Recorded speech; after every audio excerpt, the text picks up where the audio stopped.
Well, hey there friends, this is Mark. Today I thought we'd talk about the bass guitar. I really wanted to make a video for guitar players out there that are writing and recording all their own music and playing all the parts themselves, and maybe aren't traditionally bass players, but want to try and approach the instrument like a little bit more than just a low frequency.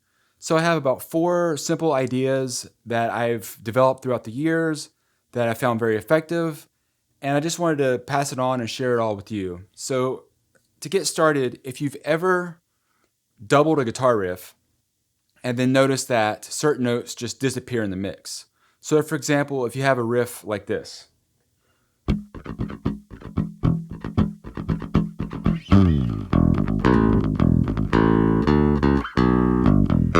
So what I would do is transfer as much of that riff to the low string as I can manage, which would sound something like this.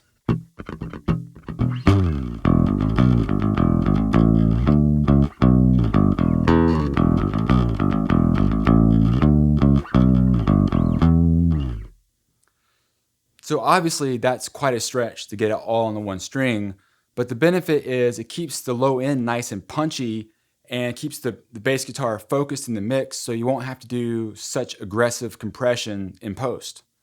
The other benefit is you have to augment the riff, which creates a nice separation between the guitar and the bass and just kind of fills out the mix just a little bit in a nice subtle way.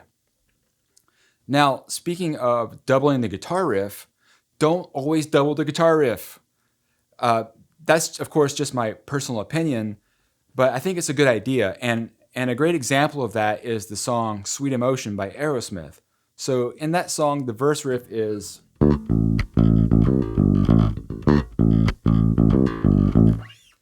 But Tom Hamilton, the bassist, plays something kind of unique there. What he's doing is going...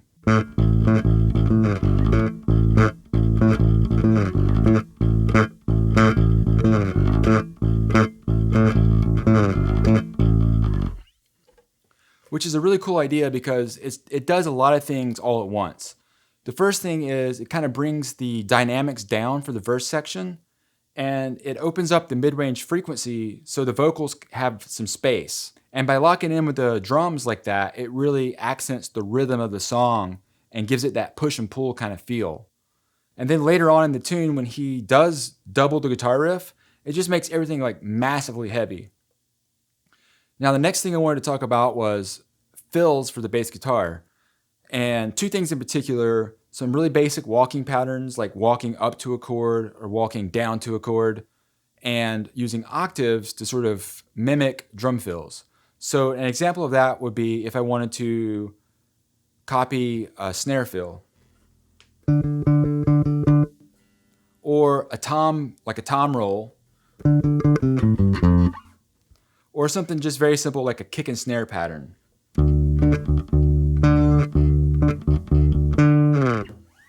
Now, if you put that into context of like a 3-chord rock song, it might sound something like this.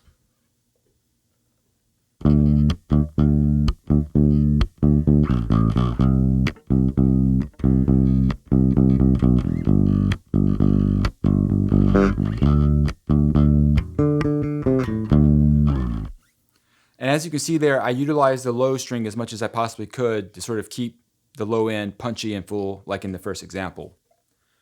So the final idea here is note choice. Obviously with bass guitar, you're going to play a lot of root notes just to keep the low end intact, but a good example of spicing things up would be the song Back in Black by AC/DC. And in that song, the guitar riff goes...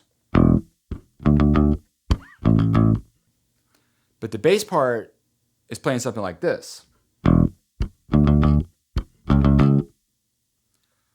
So what he's doing there, when the guitar plays the A chord, he's playing a C sharp behind that, which is a cool idea because, again, it gives it that space and that texture, but it also adds a little bit of harmonic content for the vocals to kind of work off of. So what I would suggest is take these ideas, take them apart, try them out in your own songs, see what you like, see what you don't like, and then twist it into your own thing and make it something unique to you. So that's it for today, guys. I hope you found this stuff useful.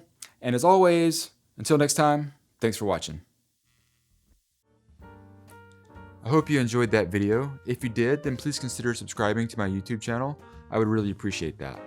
As always, make sure you check out the description box for more details about this video, as well as links to the guitar and camera gear that I like to use. If you have any questions for me, just leave me a comment down below, and we'll see you all again real soon with a brand new video. Cheers.